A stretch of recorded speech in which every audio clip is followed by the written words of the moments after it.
What's up, guys? This is Wandergasm. I'm here today with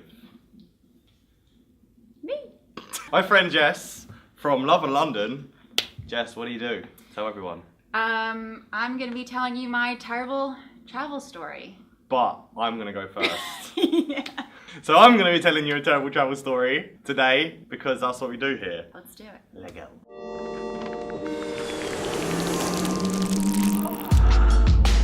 It's gonna be a good one. Okay. This is another plane-based story, as all my stories seem to be at the moment. I was flying from, I haven't told you the story, have I? I don't think so. Okay, good. So I was flying from... I hate flying, by the way. I probably should have told you. Like, afraid of flying. So Really? It should be fun. Okay, this is not going to help that fear. Okay, great. So I was flying from London to Toronto back last summer. I really hope I didn't tell this story. Anyway, and I was flying with an airline, not the most expensive, but not the cheapest. Heathrow, I think I was flying from, and it seems like whenever I fly, I travel somewhere, there's always delays, every time. Never goes smoothly. We were on the runway for like a good hour, I think, after we were meant to leave. Like, you know how there's always like delays, like there's traffic on the runway. Like, yeah. I don't understand how they can't figure that out. They know when the plane's meant to leave. How do they like double book a space? I think when there's delays, the delays mess up and delay. The delays mess up and delay. The delays mess up and delay. Anyone else? Alright, that makes sense. My bad. Only 100,000 planes going in there every day, but it's alright. It's fine. No it's excuses. Fine. No, it's alright. You don't know. Anyway, so like after an hour of sitting on the runway, waiting to leave, finally got into the air, and I was quite near the back of the plane. And so, you know how you have like the emergency fire doors? Yeah. You think it's a pretty important job to close them, isn't it, when you take off?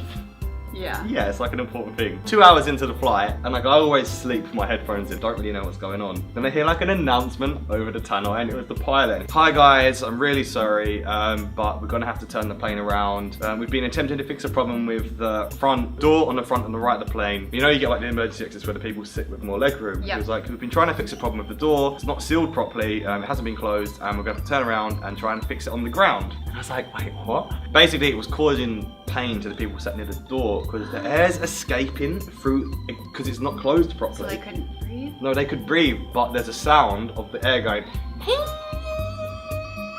obviously a lot louder than that, but I couldn't hear it at the back of the plane, but I Yeah. walked up there, and it was legit just like the loudest, most irritating noise you could imagine, and they had to sit by it. What was it like?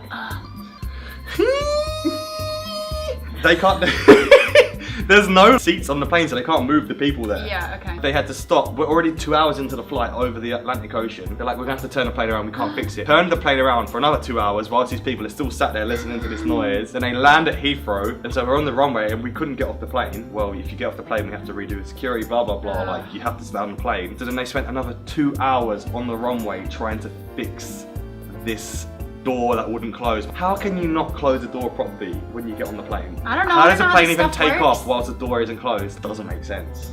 You would think you'd have like a little light that says it's not closed. Or like you'd a think to refrigerator just be door or like, something. oh, is it closed? Yeah, the door's closed, let's take off. Yeah. This is a plane, not a bloody... I thought it actually couldn't take off because that seal has to These be planes do. This airline, who I'm not going to call out. Imagine if it just opened. Exactly. And imagine the people there were just like, bye. All the people. How? You would be I'd one be of the fine. people. I'd be buckled in at the back, just chilling. That's true. You'd be fucking. Delayed by an hour, 2 hours in the air, 2 hours back, because that's 5 hours already. Okay. Another 2 hours on the runway, and we hadn't eaten. So this is like, and I get hangry. Alright, I get hangry. Who doesn't? They brought like, they were like, I'm really sorry guys, like, we're gonna bring you some snacks and some what? They brought us cookies. One cookie each. One cookie, like, about that big, and then like a little carton of juice. Am I allowed to guess which airline Yeah. it was? Air Canada. No. No. Worse. Worse? Starts with air. You might not have heard of them, that's how rubbish they are. No, I don't. Air Transat. I've seen them on Skyscanner. Yeah.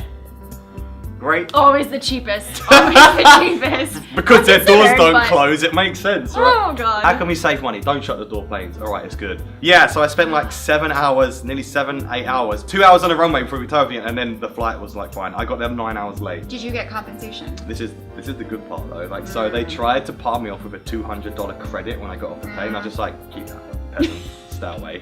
And I wasn't gonna do anything about it. But then I was like at home on, I think I was on Twitter, and I saw this little ad pop up at the side. It was like, have you been delayed for more than 4 hours? And I was like, yes.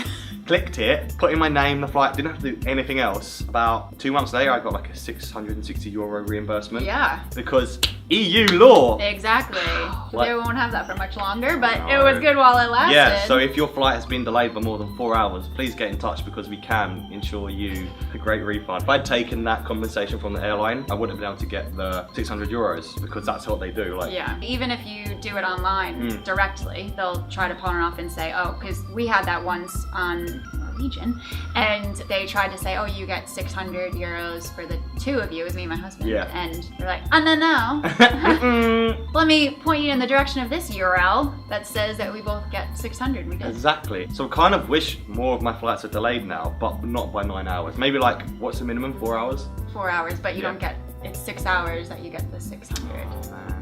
4 hours though, I think you get like 400, which Still. is pretty, considering if it was probably a fairly cheap flight. I think it was £300 return, so yeah. Yep. It paid for the flight, Getting basically. paid. Making a profit. Yeah, like I got on a plane, the door wasn't shut, 9 hours delayed, and all I got out of it was a cookie and 600 euros. So that is my terrible travel story. So yeah, thanks for watching, guys. Jess is now going to tell one of her stories in a separate video, so we're going to film that next. So make sure you check that out after watching this one. Don't forget to check out Jess's channel as well. Love in London.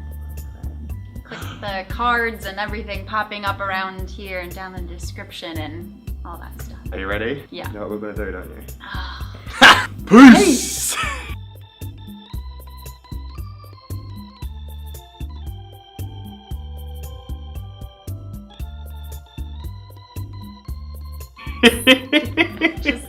Just dumb. It's just You dumb. love it.